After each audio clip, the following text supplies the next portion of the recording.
Bismillahirrahmanirrahim. Assalamualaikum warahmatullahi wabarakatuh. Nahmaduhu wa nusalli wa nusallimu ala rasulihil karim, amma ba'd. Alhamdulillah, marilah kita sama-sama mendengarkan kisah sahabat. Kisah rasa takutnya Hamzalah radhiyallahu an terhadap sifat nifak.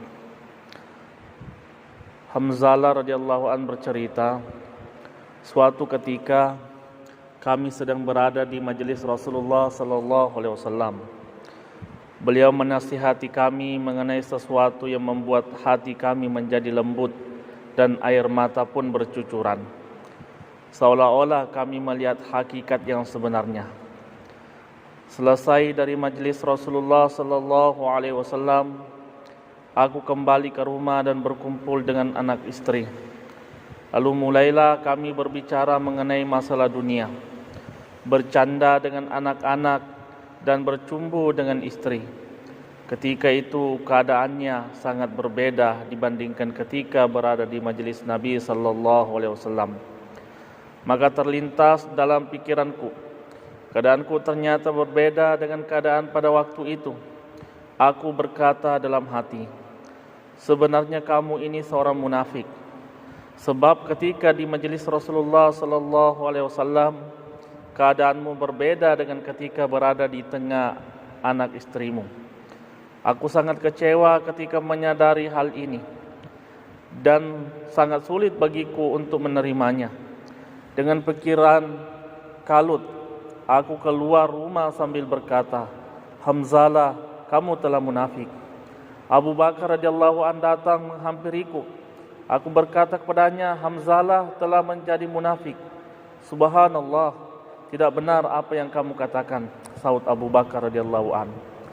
Aku pun menceritakan kejadiannya bahwa ketika kami berada di majelis Nabi sallallahu alaihi wasallam, ketika beliau bercerita tentang surga dan neraka, seolah-olah keduanya berada di hadapan kami. Namun ketika pulang ke rumah dan bercanda dengan anak istri, maka semua yang terjadi bersama Rasulullah sallallahu alaihi wasallam itu terlupakan. Abu Bakar radhiyallahu an menyahut, "Ya, hal itu juga terjadi pada kami."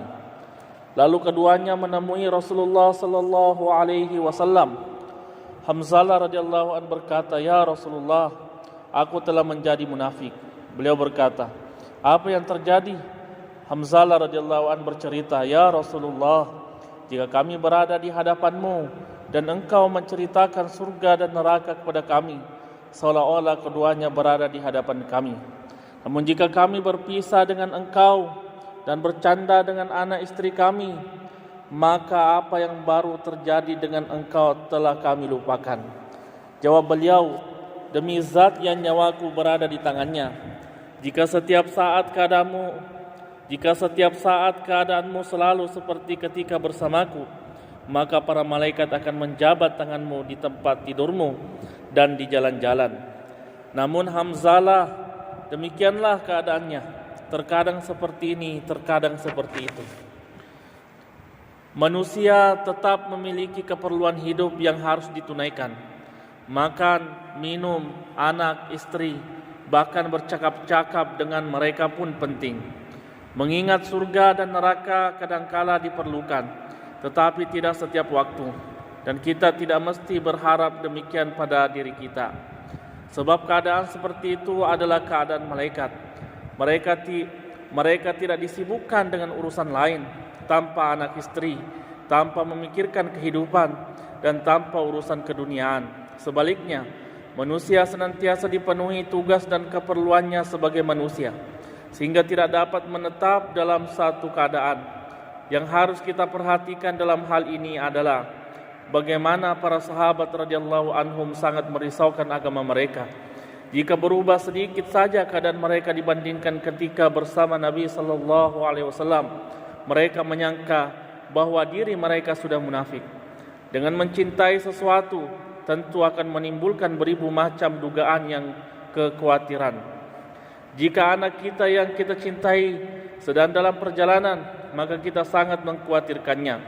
Jika kita mendapat berita bahwa daerah yang dituju terkena wabah atau bencana, maka berapa banyak surat serta telegram yang akan kita kirimkan. Alhamdulillah, demikianlah yang kita dengarkan tentang kisah rasa takutnya Hamzalah radhiyallahu an terhadap sifat nifak.